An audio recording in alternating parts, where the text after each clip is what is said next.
আসছে আপনি যেই নাম্বারে ফোন দিলেন সেটা এই মুহূর্তে বন্ধ আছে, কিছুক্ষণ পর আবার চেষ্টা করুন। ফোনটা বিছানার পাশে রেখে বিছানায় গা এলিয়ে দিলাম।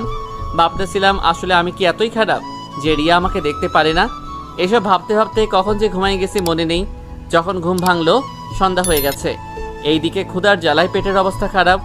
ফ্রেশ হয়ে নিচে গিয়ে আম্মুকে বললাম খাবার দিতে। খাবার খাওয়ার পর আমি ছাদে গিয়ে আকাশে আজ তারা উঠছে ওগুলো দেখতে চেয়েছিলাম। দুইটা তারা অনেক বড়, কিন্তু একটার থেকে আরেকটি অনেক দূরে আছে। সেই কারণে রিয়া থেকে আমি অনেক দূরে। কাল আবার রিয়াকে প্রপোজ করে দেখব। এরপর যদি রিয়া মেনে না নেয়, রিয়ার পিছন পিছন আমি আর কখন আসবো না। ছাদে কিছু সময় থেকে রুমে চলে গেলাম।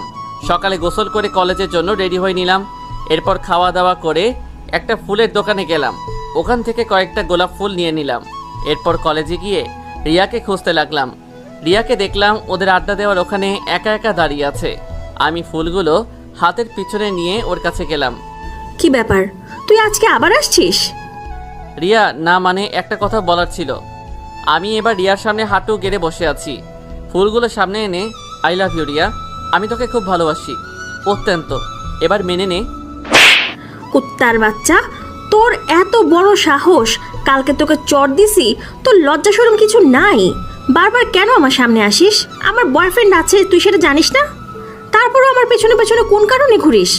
আমি তোর মুখ দেখতে চাই না, তুই আর আমার সামনে আসবি না। আমি তোর কাছে মাপ চাই। ধন্যবাদ রিয়া, মাপ চাইতে হবে না। তোকে কথা দিলাম আমি আর তোদের মাঝে আসবো না। তুই সুখে থাকলে আমিও সুখে থাকবো, কথাটা মনে রাখিস। আমার ভালোবাসাটা কিন্তু মিথ্যে ছিল না রে, ভালো থাকিস। রিয়াকে এই কথাগুলো বলে চলে আসলাম বাসায়। বাসায় এসে একটা সিদ্ধান্ত নিলাম, আমি আর এই শহরে থাকবো না। এই শহরে থাকলে নিজেকে ধরে রাখতে পারবো না। আমি আজই চলে যাব। এই শহরে যত থাকবো তত আমি রিয়ার প্রতি দুর্বল হয়ে পড়বো। আর আমি পারবো না রিয়াকে ওই ছেলেটার সাথে দেখতে। ভালোবাসার মানুষ অন্য কারোর সাথে থাকলে ওটা তো মেনে নেওয়া যায় না সবার জন্য। থাক, রিয়া আমাকে বলছে ওর সামনে যেন আর না আসি। ঠিক আছে রিয়া, আমি তোর সামনে আর আসবো না রে। ভালো থাকিস তুই তোর বয়ফ্রেন্ডকে নিয়ে। তুই ভালো থাকলে আমিও ভালো থাকবো।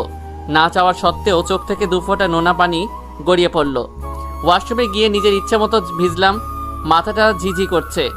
না, আমাকে এভাবে বসে থাকলে চলবে না। আম্মুকে বলে আজ সন্ধ্যায় আমাদের গ্রামের বাড়িতে চলে যাব। আমি এবার নিচে গিয়ে দেখি আম্মু বসে আছে। মনে হচ্ছে কোনো বিষয় নিয়ে চিন্তিত আছেন। আমি এবার আম্মুর সাথে সোফাতে বসলাম। আম্মু এটা দেখে আমাকে বলল যে, আমার ছেলেটার আজ কি হয়েছে? চোখ মুখ এত ফোলা ফোলা লাগছে কেন? কি হয়েছে বাবা? আম্মু, আমি তোমাকে একটা কথা বলি।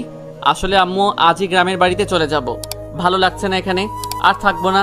আমাকে যাওয়ার অনুমতি দাও আম্মু।